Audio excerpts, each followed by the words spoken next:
Reformed Rapid Response Team. I'm Sergeant Kevin Allen, Public Information Officer.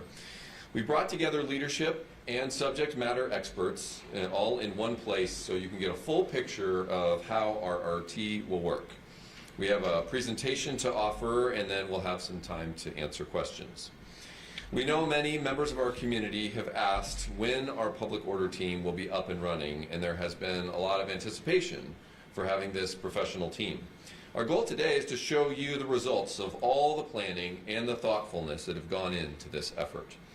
It's a complex topic, and our speakers today have a tremendous amount of knowledge and expertise. I'm grateful that all of you are here and willing to get into the weeds with us. Many of you have asked what's new and what's different about this team from the team before, and there's a lot, so you'll get those answers this morning. The timing of today's news conference is no coincidence. We're excited to announce that this week will be the first week of full team training for RRT. The new team members have completed their academy training for public order, and they are now joining their experienced colleagues for advanced and ongoing training. We expect that the team will be ready to deploy soon should the need arise. A couple of things I want to call your attention to before we begin. First of all, RRT is much more than just a public order team. It has always been an all-hazards incident response team. It started in 2000 and was capable of quickly deploying members with specialized training to respond to incidents requiring higher levels of technical expertise. That includes public assemblies and civil disturbances, but it also includes natural and man-made disasters. The team was always on the cutting edge of emerging practices nationwide, and that has been the goal as we brought together this new team. Another note, this is not a full-time team. Almost all of the 50 members that are on the team have other roles within the Bureau and will be activated when needed. Finally, I want to call your attention to one other important thing. Many of our speakers today will be referencing a report written by a company called Independent Monitor LLC, or IMLLC. It's really important to know what this is. That report has been the roadmap that we have been following throughout this process. The report was a critical look at the city's handling of protests and riots in 2020. IMLLC did months of exhaustive research, investigation, and interviews of stakeholders, and last summer presented their findings, analysis, and recommendations. PPB has leaned into those recommendations, reflecting on what could have been done better and what we need to do going forward. There were 12 recommendations made in the IMLLC report, one of which was that the city must create a new specialized public order team and transparently introduce that team to the public. That's what we're doing here today. And I'll let you know that we will be posting links to the IMLLC report, the city's response, along with a tremendous amount of additional information right on the front page of our website, portlandpolice.com. We invite you to use it as a reference now and going forward, and we anticipate adding a lot more information as we go. We'll also include a video of today's presentation so members of the community can access it at any time. And with that, I will now step aside and introduce our speakers. First up is our Police Commissioner, Mayor Ted Wheeler. Thank you, Sergeant, for that great summary. Good morning, everybody. As the Sergeant indicated, we're here today to talk about the work of the Portland Police Bureau and specifically the work that they've been doing to redevelop its public order team to support safe and constitutional free speech in the city of Portland. As many of you know, the Portland Police Bureau manages multiple public order events each week, and it's working hard to support peaceful expression of free speech while also holding criminal behavior accountable. Freedom of expression is embodied in the core of our city's character, and we all value the sanctity of those rights. But these rights are not without limits. They are not a free pass to cause destruction. The city has an obligation to preserve public safety and support accountability when criminal behavior occurs. And when the need arises, we call on our police officers to intervene. Our expectations are high. We expect officers to embody their training and engage with the community with integrity as well as with resolve.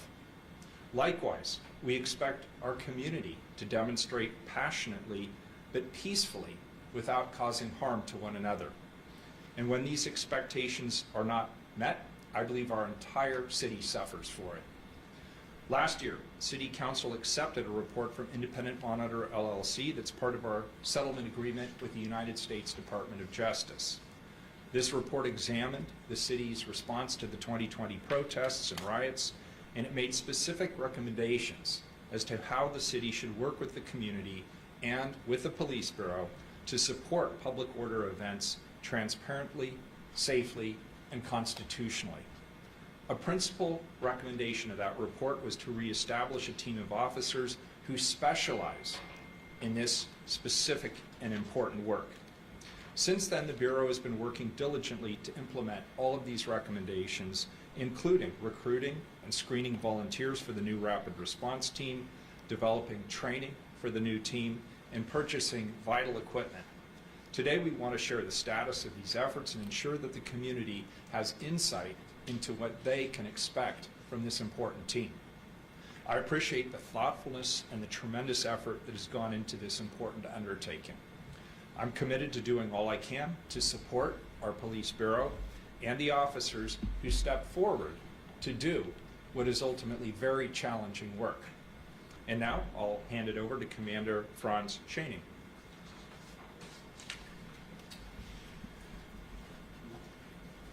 All right, thank you, Mayor.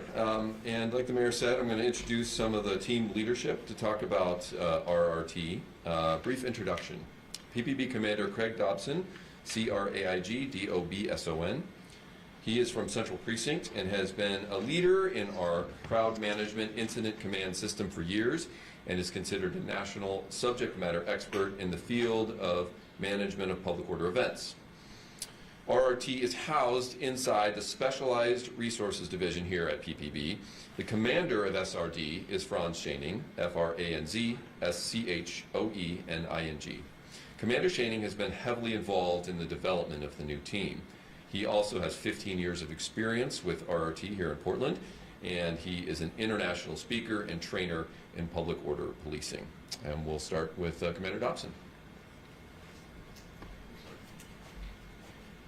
I'd like to thank everyone, ladies and gentlemen. It's exciting to be here, to be able to publicly peel away the layers and share with you some of the behind-the-scenes things. And so part of what I want to do today is frame kind of where we're at with public order and how it works. 95%, technically 95% of most events are peaceful. Throughout the city and throughout the nation, we see events happening here in Portland on a regular basis, and they're all peaceful. We sometimes see dozens of events that require no police intervention or even monitoring by the police. And those are the kind of events that we want. Our role in all of public order is to ensure that we protect democracy. And part of that, of protecting democracy, is ensuring that individuals have their rights upheld. And so in doing that, there's a process. And so as I try to frame this ahead of time, so as we talk about what that public order team does, what that all hazards team does, that you get kind of a broader look at the high level of what goes on behind the scenes that allows us to be able to have peaceful events. And so there's lots of processes, and it's complex. Public order is complex as an incident, and it's important to understand that there are processes involved in that. To start with, it doesn't happen just overnight. We have processes in place that allow us to plan for these events, and there's a whole planning cycle that goes on behind the scenes when we learn of an event. Through intelligence, we learn of an event, and then we begin to plan that and decide what resources need to be attached to that event.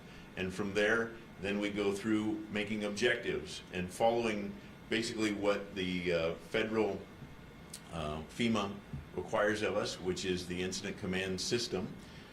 Requires us to follow a process to plan for those events. In that, if we look at public order, there's a large amount of research and academic study that's been done behind it. The gold standard in operating and managing events is the negotiated management model. And then embedded within that are other theories involved. The elaborated social identity model is part of that. And the pillars that these are founded on are communication, education, facilitation, and um, thank you. Differentiation, sorry, got tongue-tied there for a second.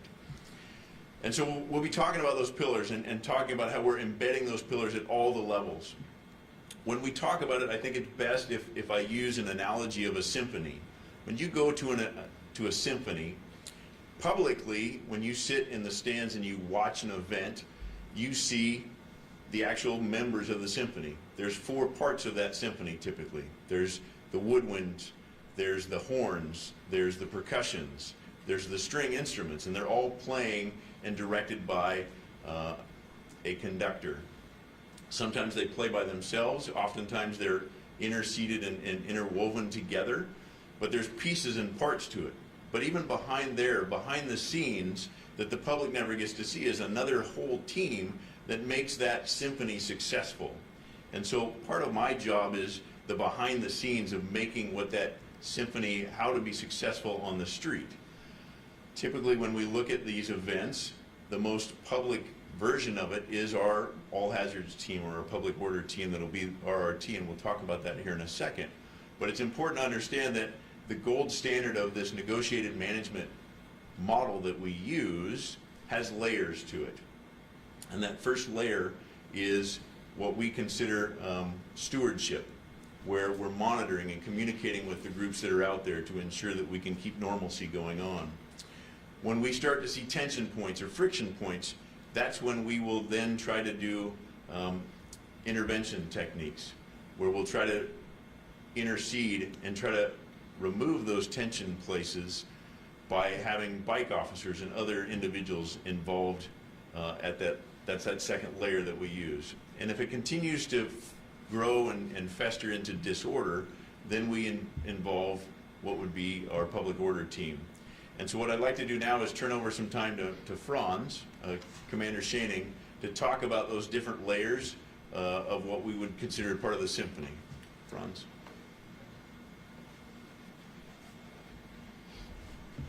Good morning. So again, my name is Franz Schoening. I'm the commander of our Specialized Resources Division, and I appreciate Commander Dobson talking, kind of taking a step back and looking at the broader efforts we make to manage these events, because the Specialized Resources Division houses a number of programs. And when he talks about the different phases of managing these events, everything from stewardship to intervention to crowd control, we play a part in all of that. So, at the stewardship level, as part of SRD, we've got a program called the Event Liaison Officer Program, and it's housed under our crisis negotiation team.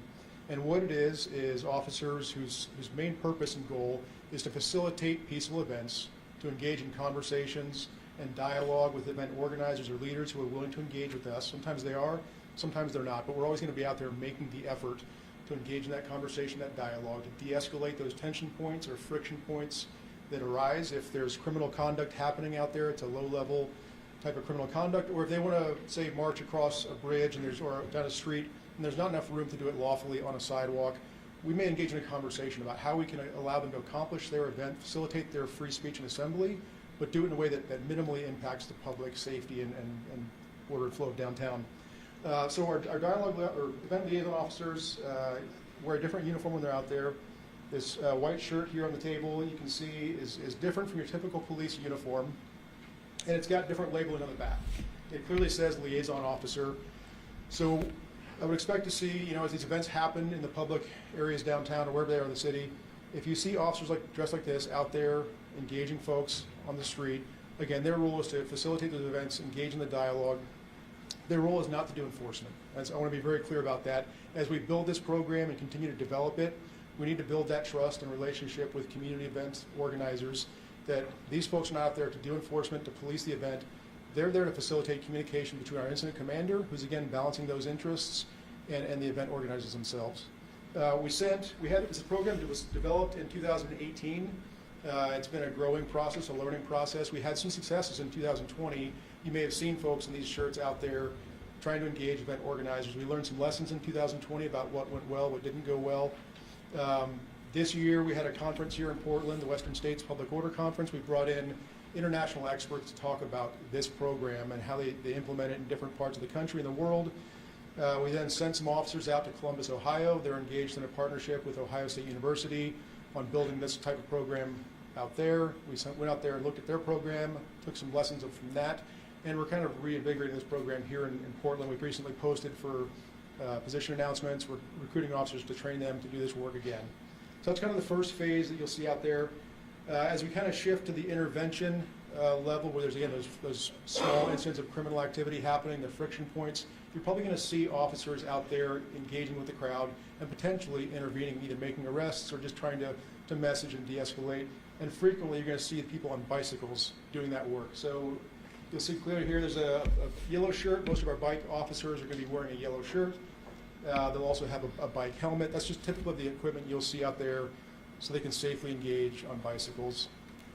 And then as we shift to the broader, if there's criminal activity happening unabated, or we have the inability to manage those incidents with just the resources through de-escalation, conversation, negotiation, and limited interventions, we may shift to crowd control.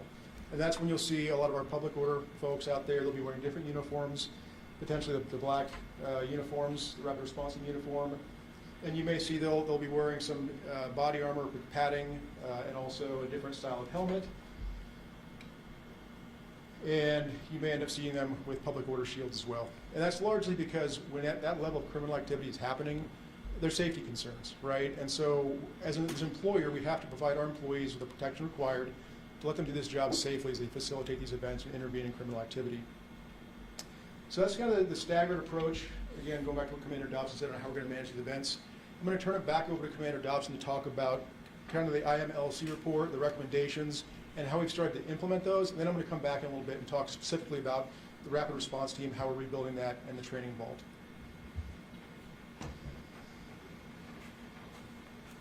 So as has been mentioned, the IMLLC came up with 12 recommendations for us. They were in batches, and so from those, we basically were able to build a four-prong approach on how to address those through self-reflection and focus on those events. As well as the landscape also changed. In 2020 and 2021, the state legislature changed ORS, or the state statutes, which affected also public order, and they changed many things within there. And so just as a high direction here, I'll just cover in 181 Adam, 0.700 to 0.70710 are most of where those changes happened within the ORS that are regarding public order. They go everywhere from defining what a crowd is now to what uniforms are required to be worn and what it needs to be on those uniforms to be worn, as well as what and when you can use certain tools within public order, especially when you get to what is considered what state statute at this point calls crowd management, which in the past we've called crowd control. And that covers everything from pepper spray to less lethal, or what the state statute requires is kinetic impact munitions, as well as tear gas or CS gas. And so with those, our four tiers or our four prongs that we attack the changing and improving were, again, based on best practice or that gold standard of negotiated management model, as well as those four principles or pillars of communication, education, differentiation, and facilitation. We looked at our policy and made sure that we not only met state statute, but we also embedded within there and made sure that that gold standard was there of what is negotiated management, and made sure that we had those layers in there so that the public could see it as well as our membership. So that was our first prong, was to make sure that that was up and running. The second prong was then to build out management teams. Again, as I was talking about the symphony, and behind the scenes there's that group of people. One of the things that we learned, and the IMLLC group found, was that we needed a deeper bench within our management side of the house, so our incident commanders. And so starting in 2020, we then began to train every sergeant and above in incident command, so that we had them a basic understanding and gave them the required understanding and foundation of how incident command works. And then of our commanders, we brought in other experts from companies to teach them about the gold standard of crowd management and teach them how crowd theory works. so that they were able to take that on as well. So that was phase 2 or prong 2 of that, so that we can ensure that when we have an emergency within the city, that we've got all of the employees within the Bureau assigned to some task behind the scenes to be able to manage helping ensure that the folks that are out on the street can do it effectively and efficiently. Prong 3 of those recommendations the IMLCC had was, or IMLLC had, was to ensure that we had mutual aid plugged in. And so behind the scenes, we've been working to expand our ability to have mutual aid. And the idea behind that, and the folks that we've garnered to help us with that, is they will come and backfill for us and take calls for service to ensure that we can continue that calls for service for emergency needs, while we then can address any kind of civil disturbance that might be happening, or the resources that we might need to dedicate towards a public order event. And then the final piece of that is improving the systems and operational response. And so, as Franz talked about, or Commander Schoening talked about, it's improving and looking at how are we operating within the liaison program. How do we bolster that? We also found gaps and lapses in our bicycle program, so how do we improve that?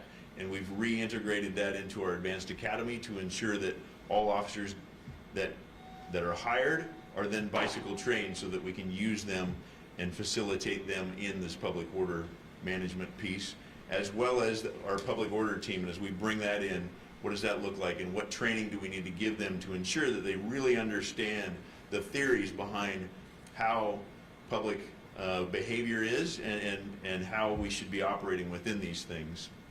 And so I'll turn the time back over to Commander Schoening to talk about kind of where those areas are.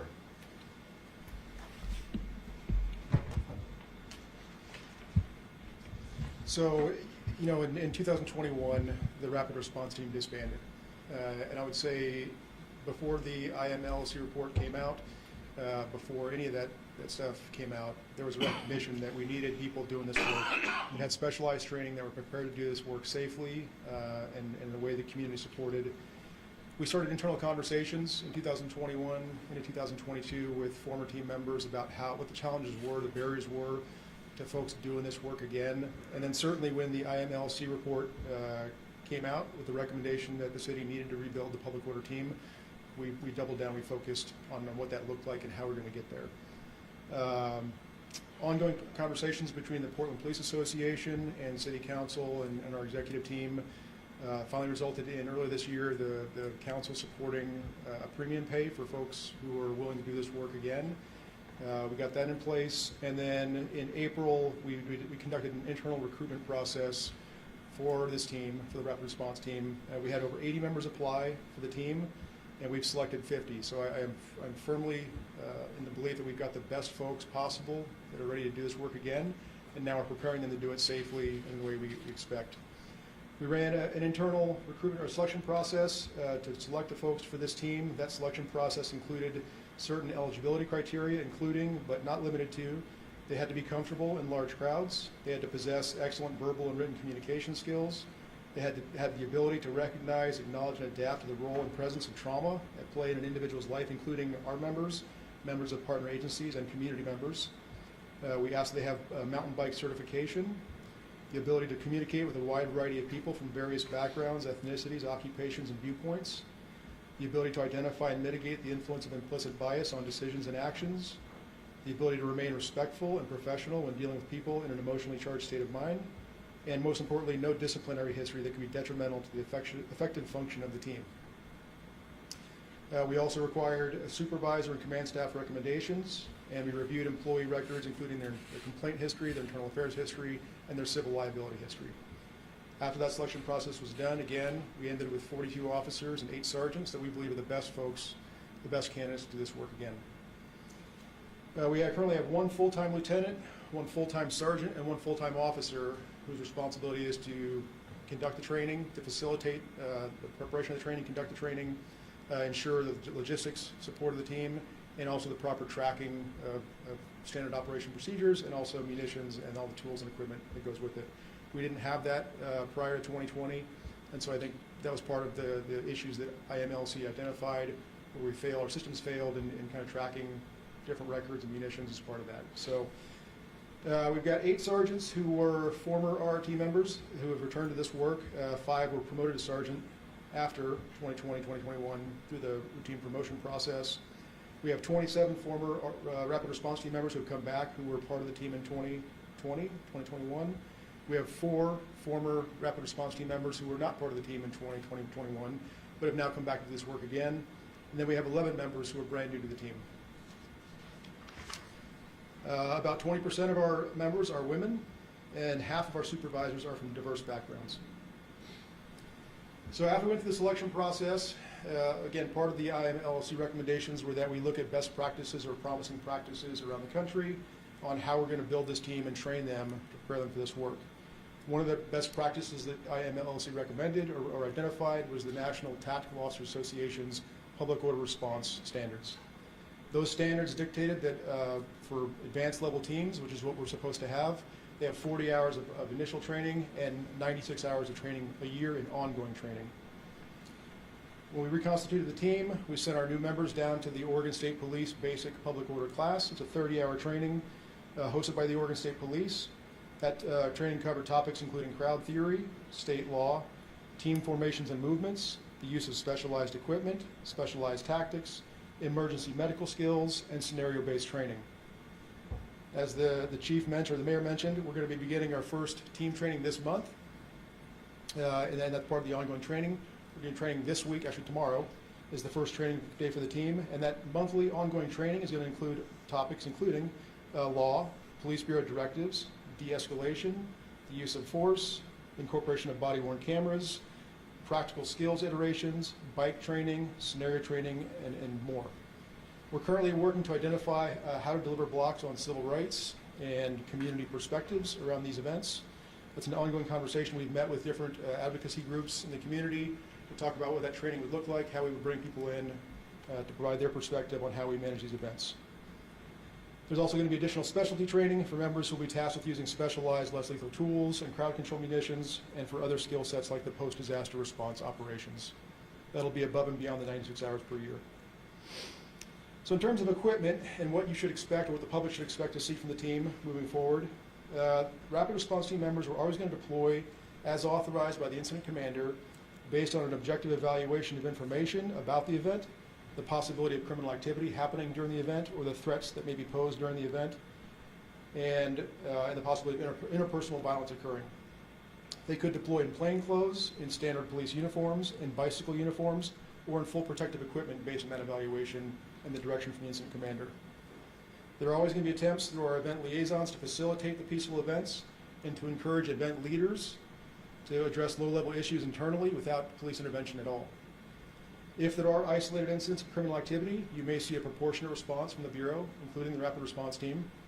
That may include the use of our sound truck to make announcements or warnings. It may involve an arrest if there's an isolated incident of criminal activity happening, if the incident commander believes it's not going to escalate the event, or it may make a delayed arrest, maybe after the event's happened.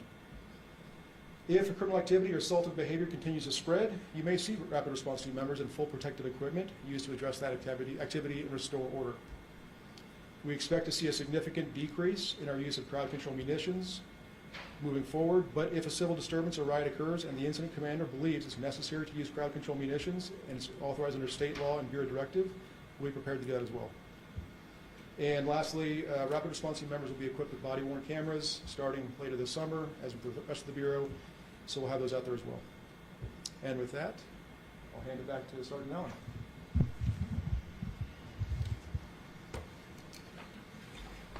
Andy, you guys come forward.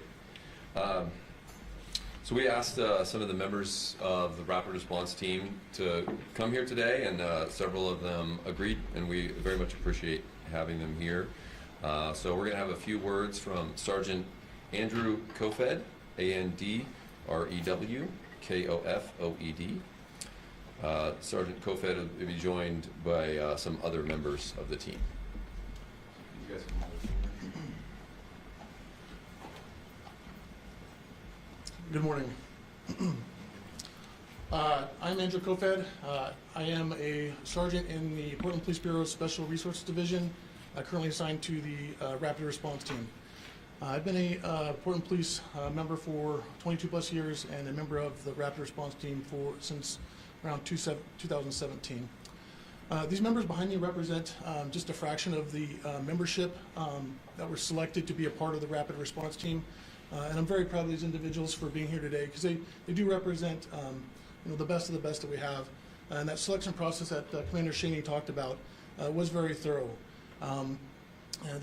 These members were recommended by their supervisors, by their commander in their current assignments. And again, they represent very, very good members that are proficient in de-escalation, communication, and problem solving. So we're really happy to have them a part of our team. One of the things that when I was talking to Kevin about just things to talk about is the question came up about why rejoin this team and why rejoin this team now and why are we rejoining it and reconstituting it. And I think for me personally, it's just the answer is pretty simple. We believe in the mission and the purpose and goals of this team. We highly believe in in supporting those lawful activities at these events and really believe in the importance and purpose of maintaining public safety, peace and order at these events. I think that's our overall motivation and goal to returning to this team, is we really believe in that. And Portland's a beautiful city and we want to see it thrive. And I believe that the city and the community members and the businesses, they all really want a public order team that has special capabilities to respond to events that need a higher level of special tools and tactics to really respond to some of those emergencies and do some of those interventions when they are needed. Our hope is that we're not needed and these events can peacefully regulate themselves.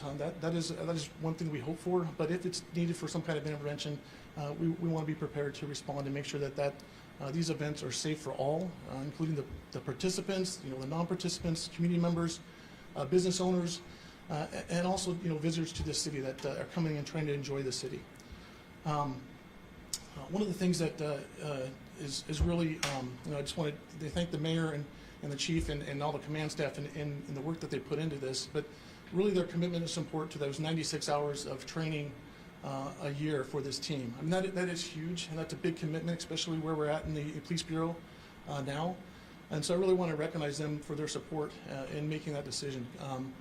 Those recommendations come from, like as was mentioned, the National Tactical Officers Association, the NTOA, 4 public order teams, and they and that commitment really represents what this team can become. It helps us to be more professional, be more effective, and be able to respond in a way that we think that the public wants us to respond, and that we can be effective in maintaining those events and making sure that they maintain their safety for all. So that's really all I have. But can't say enough about these people and their dedication and their willingness to do this work. It takes a special type of person to do it, and we're really proud of these people that stepped up to accept that responsibility. Thanks, guys. All right, and finally, I'd like to invite Chief Bob Day up to the podium to say a few words as well. Thank you. There should be no wonder why I love this job so much and so grateful to serve with these fantastic folks which you've heard of, just heard from. And a lot of what they've covered, I don't need to go over a couple of things. I do want to mention and thank the mayor once again for his support. We've been speaking about this since the day that I came on board in October, and just grateful for his leadership and encouragement around that, and other members of council, and of course the mayor's team has been critical. I really want to thank members of the police bureau, as you overheard from our commanders that have leaned in, to Lieutenant Steinberg, Sergeant Kofed, Officer Young, others that have taken on this responsibility.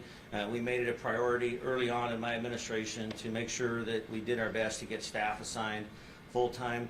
And I want to thank the men and women of the police bureau that have volunteered to step into this role at this time. It is a volunteer assignment. As you can see, we had a high level of interest, which I think speaks to the credibility and the integrity and the passion that our members have around service. And I also want to thank those members that have served in the Rapid Response Team really for the last many, many years, and including those that were on the front lines night after night back in 20 and 21, and thank them for their service and their commitment to the City of Portland and the Portland Police Bureau. There's probably no greater question or topic that I get asked about on a daily or weekly basis than what is going to happen in the fall of 2024 in the City of Portland. And that's not only true here, that's true nationally. Wherever I go and wherever I speak or spend time, whether it's in Portland, whether it's in the suburbs, or whether it's out of state, people want to know how Portland's going to show up. And they want to know how the Portland Police Bureau specifically is going to respond. And I tell them we're going to respond the same way that we respond to any other types of events or issues we have within the City of Portland. And that is in alignment with the 3 goals that I've outlined for us since I started at the end of last year. Number 1 goal is that we will continue to be diligent in transforming the dynamic between the police and the people we serve. Number 2 is we will be working to reduce crime and the fear of crime. And number 3 is we will be focused on organizational growth and development. And all 3 of those goals tie specifically into this work.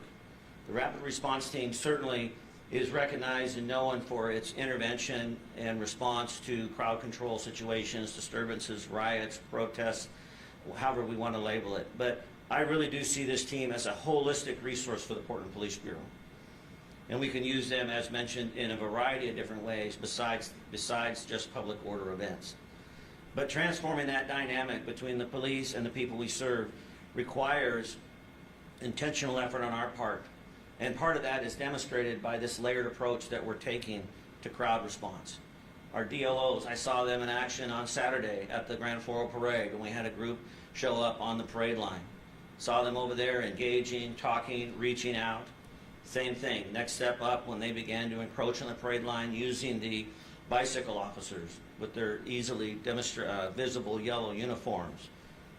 Once again, you know, we're already applying these principles and these practices and seeing success come out of that, I believe, through, and maybe we need to make arrests and sometimes just being able to message. So that fits right into our effort around transforming the dynamic between the police and the people we serve and doing that outreach, and we're committed to doing that. We've been meeting regularly with a number of groups in this time period in anticipation of maybe not only the ongoing challenges we're facing, but what we may face in the fall. ACLU, Oregon Justice Resource Commission, others. I've been meeting with university presidents. We're making ourselves available to those that want to talk. We're engaged with the community advisory groups. We have several community advisory groups that advise the Portland Police Bureau, Muslim Advisory Council, our Slavic Advisory Council, African American Advisory Council.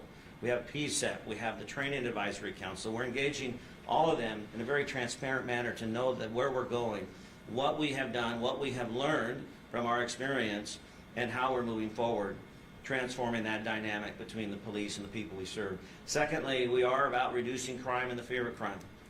And I've been very clear about distinguishing between the importance of supporting and advocating our First Amendment rights and not being accepting of criminal behavior. And that's not going to change in this process. We've been consistent with that over the last several months. We want people to be able to express their opinions. I know that people are frustrated. I know that there's a lot of reasons to be upset about various events, whether they be in our city or in our world. And the beauty of this country and the beauty of living in a democracy is the freedom to be able to do that. But when that behavior becomes criminal, our officers will have full discretion, our incident commanders full discretion as to when and how to intervene to interrupt that, which is in line with one of my goals around reducing crime and the fear of crime. And that factors into the fear of crime because that chaos does lead to fear. That sense of out-of-control behavior that we witnessed over the years does lead to a sense of fear. And it is damaging to our community, both for people, just the trauma they experience, as well as the overall perception of the city of Portland and how we want to be seen and how we want to be known. And finally, this team represents our commitment to organizational growth and development. I'm unapologetically proud and committed to making sure that our members are the most well-trained, well-prepared, emotionally, physically, spiritually, financially, to be able to show up and do this job. We ask them every day to step into a gap that frankly nobody else wants to step into. We ask them every day to handle extremely complex, challenging situations that don't really have easy answers. And so we need to make sure that they're in a place where they understand that we have their back, that we have their best interests in mind. Because That may sound a little bit like I've been criticized at times saying, well, you know, you're supposed to be focused on the community. By doing this, we are focusing on the community. Portland Police Bureau contacts hundreds of thousands of people a year in this city. And if the members of the Portland Police Bureau aren't healthy, well-trained, well-equipped, well-prepared, then that hinders the successful outcomes that we're trying to achieve. So, number one, we are going to be focused on that dynamic and that relationship with police and community building, trust building. We are going to be addressing criminal behavior at the discretion of the incident commanders and the officers on scene. And we are going to continue to train and prepare our members to the best of our ability so they're well equipped. Finally, I would say that, you know, I've used this analogy before, or this metaphor or picture, word picture, you know, the windshield's bigger than the rearview mirror for a reason. And we don't have to ignore the events of 2020 and 2021. I think the Police Bureau has demonstrated through this process that you heard today, we are a learning organization. We seek outside input, outside counsel, leadership, etc. We have made changes, but the reality is we're going forward. We're moving forward. And in the hundreds and hundreds of conversations I've had over the last 6 to 9 months in this role with our community, specific to the election, specific to public order, is people want to move forward. They want to know how we're going to show up. And what I told them, like I did this morning when I was at Park Rose at 7 a.m. with the Rotary out there, is it's going to take all of us. This is not a Portland Police Bureau issue. This is a community issue. And we are part of the community, we are part of the conversation, but this means all of us, how we're going to show up as individuals, as organizations, whether we represent the media, whether we represent education, whether we represent business, whether we represent social services, whatever it might be. The outcome for this fall is really a community effort. And it should not be looked upon to be just upon the shoulders of the Portland Police Bureau, and certainly not just placed upon the shoulders of the response from the rapid response team. So appreciate everybody's attention and willingness to be here today, and look forward to some questions. All right, so we're doing good on time, so we have about 10 minutes or so. Can I ask all of the speakers to maybe just come stage up here? I respectfully ask that you identify yourself when you're asking a question in your news outlet, so we know who's asking. And then let us know if you're directing the question to a specific speaker, and if not, that's fine. We'll find the appropriate person. Questions? Claire. Yeah, I'm Claire from KPTV. I think I just have a quick clarifying question. So it's sort of like a layered approach when you respond, like the guys in the white t-shirt will go in first, and maybe the bike squad, and then another layer, or does it just depend? How does that all work? And then, are they all on the same team, all those different uniforms? Commander Dobson. So they're different. We're all on the same team, Yes. but yes, we're different. Actually, we're actually different units, and it depends. It's all situational on what we're seeing out there. Typically, what we're looking for is normalcy. So we go off of the disorder theory and principle of model, and it goes with we're trying to keep normalcy. And so to start with, we're going to put our white shirts out there, communicating with leaders and others who want to communicate with us, again, to keep folks self-monitoring themselves and maintaining that peacefulness. As we see tension pieces, that's when we introduce bicycles. And again, their focus again is focused on communication with the group to try to get them to self-monitor and take care of the problem on their own. If that doesn't work, though, we are willing to go in and then extract that person or that tension point or that friction point if we need to through arrest, or just by removing that person. Say somebody, a bystander shows up that doesn't like the message of the group and starts to cause a friction point, then we'll work through that piece. Again, if that doesn't fix it, then we have to, again, bring in more resources to address those problems. Does that answer your question? All of the people are on the rapid response. Not all of them are on the rapid response team, no. So your folks, they're coming from all different locations. This is a secondary job for all of these folks. They're not all on, some of them may be, but not all of them will be on that team. Okay. Okay? And I meant to say this before, and I apologize. I want to recognize the Community Safety Division for being here. We have a representative from Multnomah County District Attorney's Office and the City Attorney's Office, so thank you all for being here to be a part of that. Also, we have displayed some of the uniforms and equipment that the team will use, including the body cams. We've been talking a lot about body cams, but these are going to start to be rolled out in the next couple weeks. So we're going to start seeing these on the street, and that will certainly be something new for rapid response team. So if you have any questions about those items, you're also free to come up and take a look at the equipment and get close-up shots. More questions? Heather? Heather Roberts, the Oregon Radio News Network. Are all of the RRT members based at a central precinct? The answer is no. They're based out of all the precincts, other divisions, so we've got some who are coming from the Specialized Resources Division, some from patrol precincts, including Central, East, North, I believe some from the Detective Division, so all of the organization. Again, these are all secondary functions for people who have day jobs doing other work in parts of the Bureau. So they are able to deploy. I mean, I know 2020 the focus was downtown, but we've seen in the last few years some of these crowds, East Side, North Portland, so they're able to deploy everywhere. How quickly? Yeah, fairly quickly. It'll depend, you know, how many they're working on patrol. So if the event happens during the daytime hours and they're working at a precinct already or in their day job, it's a pretty quick response with a limited number. But we've got folks coming from day shift, afternoon shift, night shift. So if we're requiring specialized responses in the after hours, maybe take longer to get the full team put back together or on the weekend. But if it's a planned event, we'll be able to bring them in ahead of time and have the full team available. Joelle, do you have one? Yes. So according to PBB, of the 50 new rapid response team members, 35 are returning from that former team that disbanded in 2021. Now that was a massive resignation that we and other national media covered following the indictment of Officer Corey Budworth.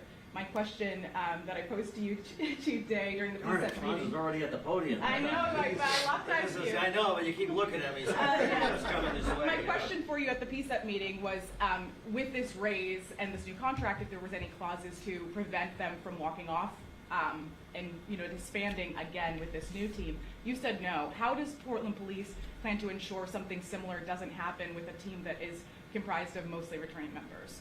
Yeah, well, we can't. I mean, the reality is that this is a volunteer assignment. So, being able to say that I can issue some sort of decree that requires them to continue to stay committed to it. But my belief and my hope is that this time around, as an organization, we will do a better job supporting them in the challenge that we're asking them to take on, as well as a community, right? There is a larger conversation that we're not going to be able to have today about our community response to 2020 and 21, not just the rapid response team. But my hope that the members that have taken on this task, that they will recognize our investment in their training, in their safety, in our advocacy for them, in our understanding of incident command management better so that they're not working the amount of hours and the time they were, et cetera. Just trying to mitigate some of the trauma and harm that they experience in that role. And we put them in that role because we didn't really have any other option.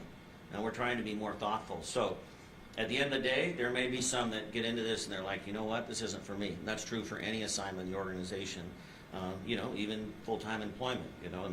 We've had people decide I just don't want to be a police officer anymore. So I really am confident, though, because of the vetting process, because of the amount of interest, these members know that they were selected really at a high level, as we've said, sort of the best of the best. And I think that commitment shows by their willingness to step up. So I'm hopeful and confident that we will see a sustained response for years to come with this team, with these members, and then the addition of new members over time. Troy. Troy with OPB. Chief Day, we've talked a lot about new equipment, new systems for the teams.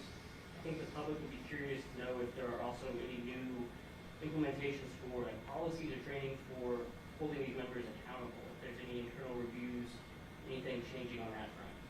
Well, I do know that there were several legislative changes that govern our response to these events. So, we're bound by state law just like everybody else is. So we're going to certainly follow that. I know that we have made sure that our standard operating procedures and our directives, which are the guiding principles for accountability and for performance in the organization, have been changed to align with state law.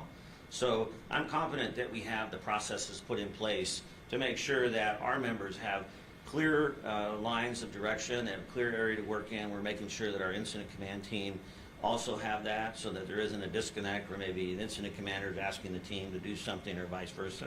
So I think we're far better aligned, far better prepared to stay within the boundaries that have been set by the Bureau, by the city, the expectation of the community, and by the state. And then in addition to that, I think that, we have a robust oversight system already that exists in the independent police review, as well as our internal affairs process, which we will continue to rely upon. And we now have had this outside organization come in, so we're going to have some standards and expectations to bounce off of to use, as well as the National Tactical Officers Association, NTOA. So I'm confident that we have built in the appropriate levels of accountability, but we never rest on our laurels. We never stop. We evaluate every time, each event, to make sure that we're meeting the standard and the expectation of the organization and of the community. Anybody else? Joel? Just a quick follow-up question. With this new training, you guys mentioned the hours of training that are now being required by the Independent Monitor, LLC. Will that training be made available to the public? Yeah, you mean like the training material or Yeah. visualize the training or whatever? Yeah, we're having that conversation right now with the city attorney about release of information. It's my desire to put out information the most that we can, as quickly as we can. I also want to make sure that I don't create, sometimes in my position I can be like, yeah, send it out, and then it creates more chaos or more risk for the members as well as more risk for the community. So we are having those conversations. It is my desire to share as much information as possible, when possible, so we'll continue to work with the city attorney's office on that. Okay, probably one more question? Yeah, just sort of follow up. I'm kind of passing along a question from Connor McCarthy at KPTV. He's asking, at PSU, we saw officers engage and then give warnings through the media and through loudspeakers. Then they moved in on the library. Is this a type of layered response that the new rapid response team would be doing? Would that be their job? So yeah, one of the pieces to that, as I talked about those pillars, communication is one of those important pieces. And as you saw in the PSU library, we used a layered approach even in the communications, where it was not only at the line level where officers were on the line giving direction, we had a sound truck giving direction, and then we also had the PIO as well pushing out social media direction as well to keep people informed. And so that is part of that layered communication piece in this model that we're trying to use. Absolutely. Okay, we'll wrap it up with that. Thanks very much. And we will be available for any additional follow-up.